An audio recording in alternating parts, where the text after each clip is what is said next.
이사야서 64장 1절에서 12절, 이사야서 64장 1절에서 12절, 64장입니다. 1절에서 12절 한 절씩 저와 여러분이 교독하겠습니다. 원하건대 주는 하늘을 가르시고 강림하시고 주 앞에서 산들이 진동하기를.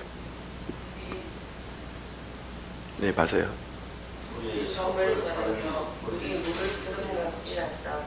주의 원수들이 주의 이름을 알게 하시오며 이방 나라들로 앞에 떠오르게 하소서. 주께서 강림하사 우리가 생각하지 못한 두려운 일을 행하시던 그때에 산들이 주 앞에서 진동하였사오니 주는 자기를 방황하는 자를 위하여 이런 일을 행하는 자를 깨끗고 들은 자 없고 귀로 들은 자도 없고 눈으로 본 자도 없었나이다. 주께서 기쁘게 공의를 행하는 자와 주의 길에서 주를 기억하는 자를 선대하시거늘 우리가 범죄함으로 주께서 진노하셨사오며 이 현상이 이미 오래되었사오니 우리가 어찌 구원을 얻을 수 있으리이까.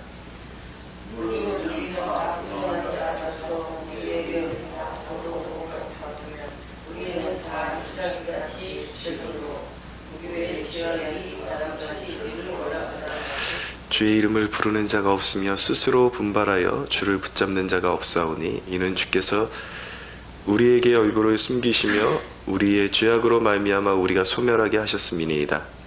그러나 여호와의 하나님 주는 그리 아버지시니라.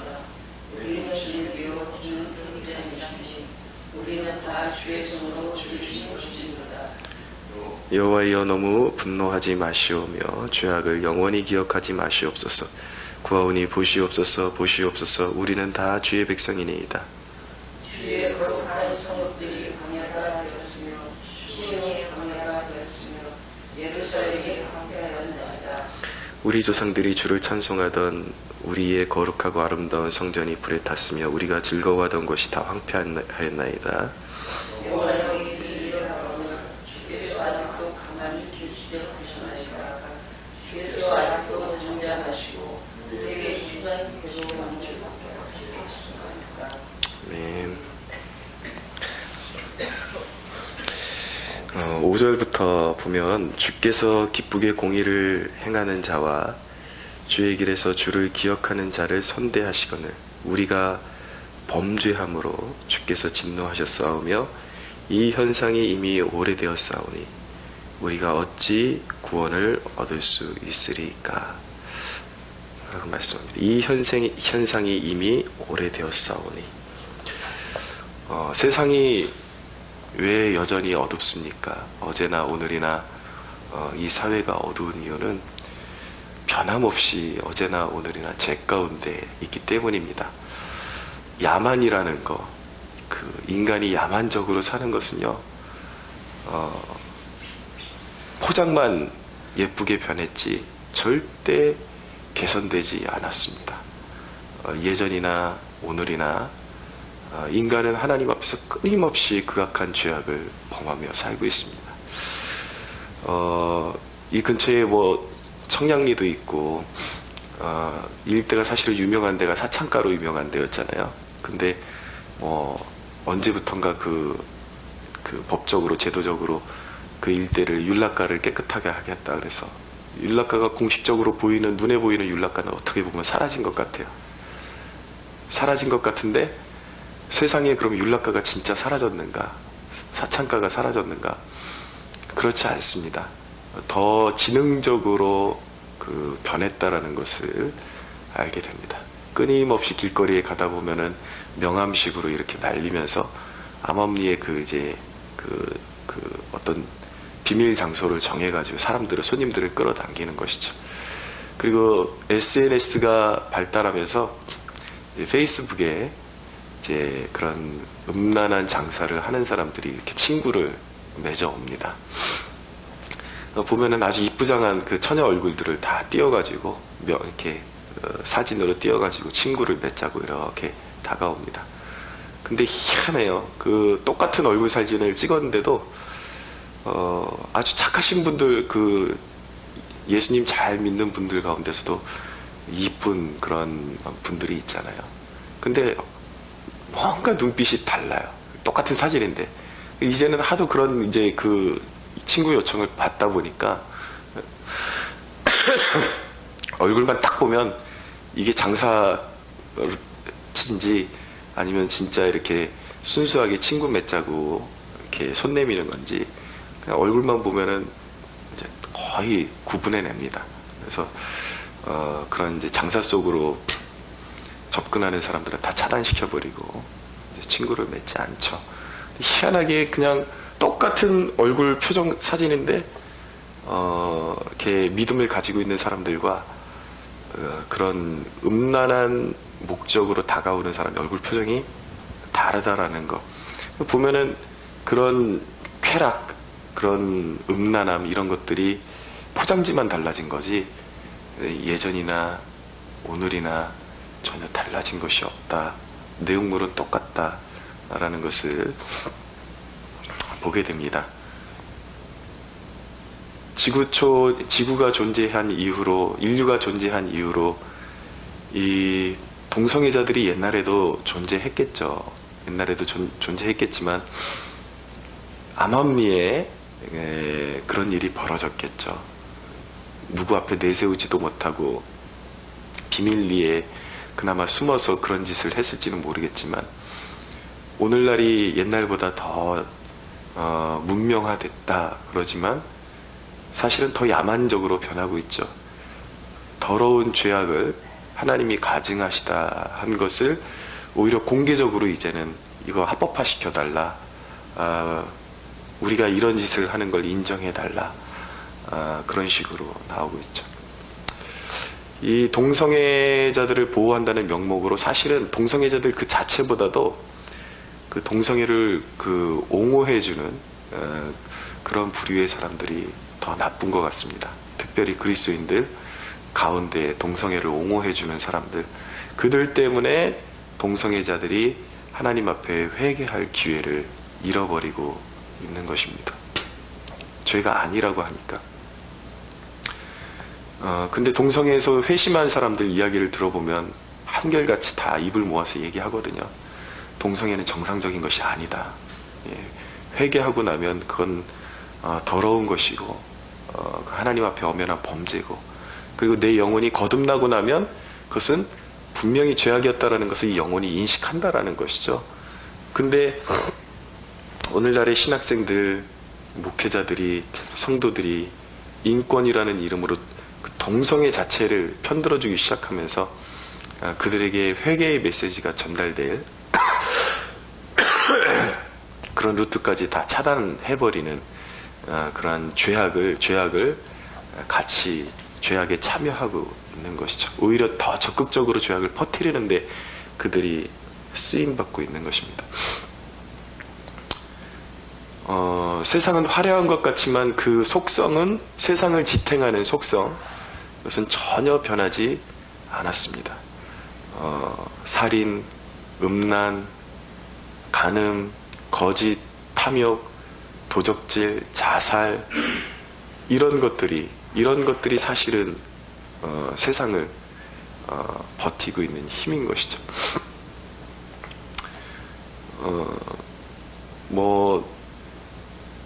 제 동료 목사님, 사모님 이야기를 들어보니까 이제는 어린이집 교사분들 안에서도 술 한잔 안 하면은 서로 껴주지도 않고 그렇단 말이에요. 교회라고 더 깨끗한가? 어떤 목사님 설교를 들어보니까 여름 수련회 열심히 청년들하고 마치고 차량 대절해가지고 밤새도록 부르짖고 그러고 이제 돌아오고 있는데 청년 회장이 그러더랍니다. 우리 이제 며칠 동안 주님 앞에 뜨겁게 부르짖었으니까 오늘은 나이트클럽 가는 게 어떻겠냐고. 가는 길에, 돌아오는 길에. 그러니까 이제 교역자가 뭐라고 해야 되는데 혹시 청년들이 너무 막 동조를 하니까 이거 혹시 청년들 다 떠나가는 거 아닌가 싶어가지고 말도 못하고 그냥 가만히 뭐 어떻게 하나 지켜보고 있었는데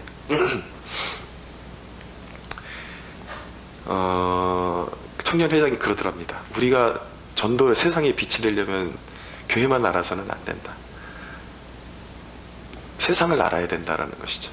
근데 또 그렇게 말 잘하는 친구들 얘기를 듣고 있으면 보면 진짜 그런가 싶을 정도로 그게 미혹이라는 거죠. 아닌데 듣다 보면은 진짜 그럴 수도 있겠다라는 생각이 들더라는 것이죠. 말재주가 워낙 좋으니까. 그러면서 우리가 나이트클럽에서 방황하는 영혼들을 구원하려면 거기 가서 같이 춤도 춰주고 그러면서 술도 마시면서 같이 얘기를 건네주고 그래야 되는 것 아니냐. 그래서 세상에 차를 대절해가지고 올라오는 길에 나이트클럽으로 가가지고 단체로 나이트클럽에 들어갔더니 복음을 전하기 위해서 간다는 친구들이 복음은 온데간데 없고 다 음악에 취해가지고 그 목사님 표현으로는 다 서서 춤추는 고등어 같은, 눈도 색깔이 변해버리고 그 막 충만했던 청년들의 눈알이 다 충혈돼가지고 변해가지고 이상하게 변하더라는 거예요. 세상은 전혀 변하지 않습니다. 속성이 변하지 않습니다. 그리스도인이라고 이름해도 그 본질이 그 안에서 성령으로 변화되지 않으면 그 새 속성은 어쩔 수가 없습니다. 근데 더 불행은 무엇이냐면 인간이 본질적으로 다 그렇게 부정한 자 같은데 7절에 보니까 주의 이름을 부르는 자가 없으며 스스로 분발하여 주를 붙잡는 자가 없다라고 말씀하고 있습니다. 더 비참한 이유는 무엇이냐면 그 가운데서도 세상이 그렇게 그 세상을 버티고 있는 본질이 그렇게 비참한데도 세상으로부터 나오고자 하는 영혼이 없다라는 거예요. 거기에 갇혀 있거나 그것이 진짜 즐거움인 줄 알고 믿고 살아가는 그 사람들로 세상에는 가득 차 있다라는 것입니다. 그것이 세상의 비극이라는 것이죠. 오늘날 세상 돌아가는 모습을 보면은, 우리 그리스도인들이 살아가는 모습을 보면은 하나님이 심판을 내리시는 것이 당연하던 것 아닌가. 하나님이 심판을 내리신다 한들 입이 10개라도 할 말이 있는가 라는 그런 생각을 갖게 됩니다. 그러나 한 가지 감사한 것은 우리 마음 가운데 하나님의 뜻을 조금이라도 헤아릴 수 있는 마음이 있다면 그것은 우리가 스스로 깨달은 것이 아니라, 왜냐하면 세상은 어둠이거든요. 인간의 마음은 어둠이에요. 어제나 오늘이나 아담의 타락 이후로 인간은 영적인 어두움 가운데 갇혀 있습니다. 그런데 우리가 세상을 향하신 하나님 아버지의 마음을 조금이라도 이해할 수 있는 마음이 있다면 사실은 그것은 우리가 얻어낸 것이 아니라, 우리가 자격이 있어서 그것을 알게 된 것이 아니라 하나님이 진리의 빛을 우리 안에 비춰주셨기 때문에 그것을 깨달을 수 있었다라는 것이죠. 그것이 은혜라는 것입니다. 은혜. 하나님의 자비. 그러면 하나님께서 우리를 그 어둠 가운데서 불러내신 이유가 무엇이겠습니까? 그것은 세상의 그 비참함을 깨닫고 세상에, 그런 어두운 세상에 몸담지 아니하며 빛의 사명을 감당하라고 우리를 부르셨음을 믿어야 하는 것입니다. 근데 그나마도 그 빛을 비춤 받았던, 한때 비춤을 받았던 하나님의 사람들조차도 그 세상을 닮아가는 것을 너무나도 좋아한단 말이에요. 그것이 이 세상이 더 어두워지는 이유라는 것이죠. 교회가 빛이 되어야, 그래야 세상에 소망이 있는데 교회마저도 빛을 잃어버리고 같은 색깔이 되어버렸기 때문에 그것이 즐거움으로 알고, 우리 그리스도인들이 그것을 진짜 복으로 알고 세상 사람들과 똑같아지는 것이 복으로 알고 살아가고 있기 때문에 세상이 치유받지를 못하고 그대로 방치되어 있다라는 것을 우리가 각성하고 깨달아야 하는 것입니다. 근데 우리가, 하나님께서 원하시는 것은 우리 안에서 빛이 더 강렬해지기를 원하고 세상과 완전히 구별되기를 원하십니다. 그러니까 이 미혹이라는 것, 세상에서 제일 그럴듯한 이론이 그거예요. 세상을 구원하기 위해서 아까 그 나이트클럽 사건처럼 세상이 되어야 된다라는 것이죠. 그럴듯한 이론이에요. 그러나 성경의 원리는 전혀 그렇지 않습니다. 하나님은 세상에 빛이 되는 것을 세상과 구별되는 것이라고 말씀하고 있어요. 더러움에 몸담지 아니하고. 그러니까 빛이 된다라는 것은 세상의 그 어둠에서 그 사람들은 그것을 즐기면서 죽어가고 있고 사실은 영혼이 그들의 영혼이 절규하고 있거든요. 고통스러워하고 있거든요. 그들에게 빛이 될 수 있는 것은 그들과 같아지는 것이 아니라 완전히 다른 삶이 있음을 그들에게 보여주는 것입니다. 다른 가치관, 다른 행복이 있음을 보여주는 것이죠. 근데 우리 그리스도인들이 스스로 기만한단 말이에요. 그래서는 안 되는 것입니다. 그것은 아버지께서 정금 같은 그리스도의 보혈로 우리를 구원해내신 뜻과는 정반대의 길로 가고 있는 것이죠. 그럼 어떻게 우리가 세상의 빛의 사명을 잘 감당할 수가 있습니까? 첫째는 무엇이냐면 전도하는 것입니다. 전도. 성경에 보면은 아주 놀라운 고백이 있습니다. 요한복음 3장 16절, 우리가 어렸을 때부터 들어오고 외워왔던 하나님이 세상을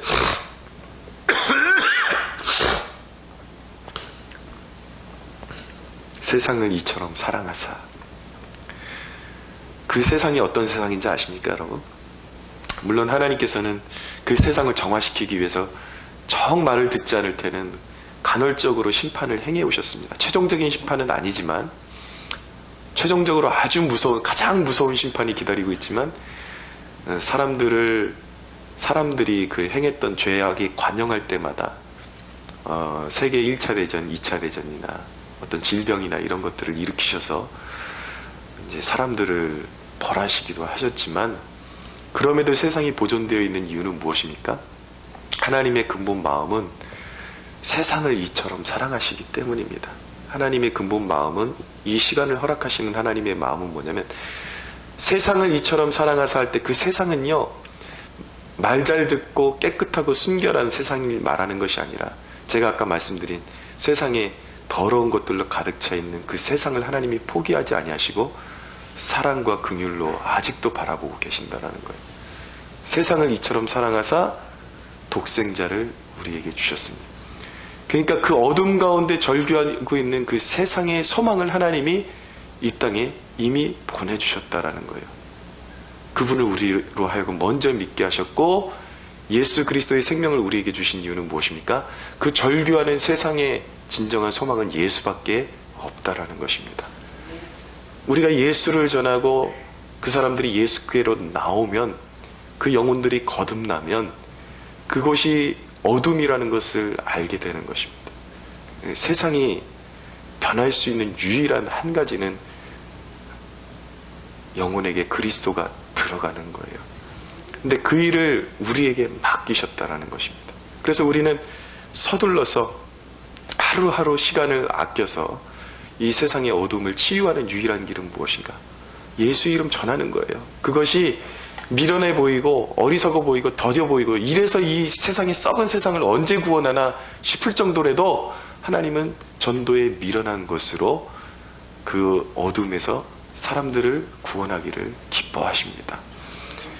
또 한 가지 우리가 세상의 빛으로서 빛의 사명을 감당할 수 있는 방법이 무엇이냐면 바로 부흥을 위해서 기도하는 것입니다. 1절을 보십시오. 원하건대 주는 하늘을 가르시고 강림하시고 주 앞에서 산들이 진동하기를, 불이 섭을 사르며 불이 물을 끓임 같게 하사 주의 원수들이 주의 이름을 알게 하시며 이방 나라들로 주 앞에서 떨게 하옵소서. 12절에 보니까 여호와여 일이 이러하거늘 주께서 아직도 가만히 계시려 하시나이까? 주께서 아직도 잠잠하시고 우리에게 심한 괴로움을 받게 하시려 나이까?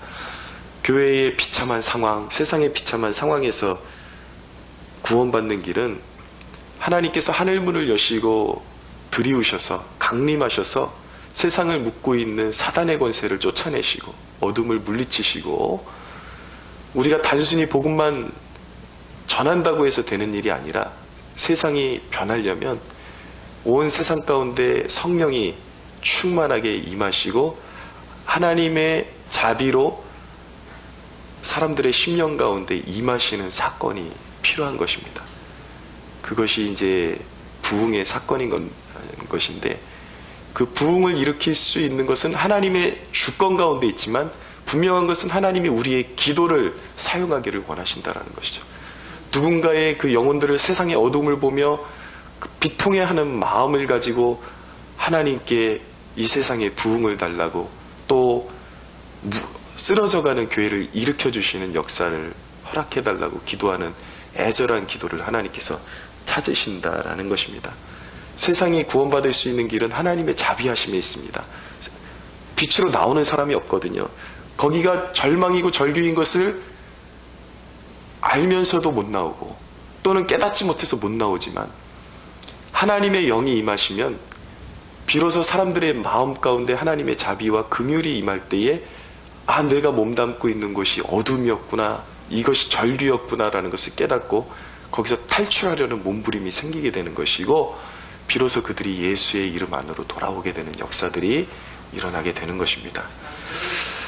우리가 얼마나 우리가 눈뜨고 있는 동안에 어느 정도의 부흥을 보게 될지는 모르겠지만, 우리 그리스도인들의 변함없는 사명은 무엇이냐면 복음을 증거함과 동시에 이 민족 교회에, 그리고 이 민족 가운데 부흥을 주옵소서. 오늘도 이 세상에 어두움으로 가득 차 있고 이 화려한 세상 속의 본질은 사실은 사람들을 사망과 지옥으로 이끌어가는 죄악이 본질이라는 것을 우리가 깨닫기를 원하고, 그것을 진정으로 아는 사람들이라면 우리가 빛의 소명, 빛의 사명 감당하라고 부르신 그 부르심을 성실하게 하나님 앞에서 감당해야 될 줄로 믿으시기 바랍니다. 오늘 이 아침에도 우리의 기도가 그 사명 감당하는 시간임을 깨달으시고, 우리가 그냥 하루 일상 속에서 평범하게 하는 기도라고 생각하지 마시고, 우리의 기도에 세상이 달려있다, 하나님만이 소망이시다, 예수 그리스도만이 소망이시다 라는 그 믿음과 그 마음 가지고 더 간절하게 부르짖을 수 있는 이 아침이 되기를 주님의 이름으로 축원합니다.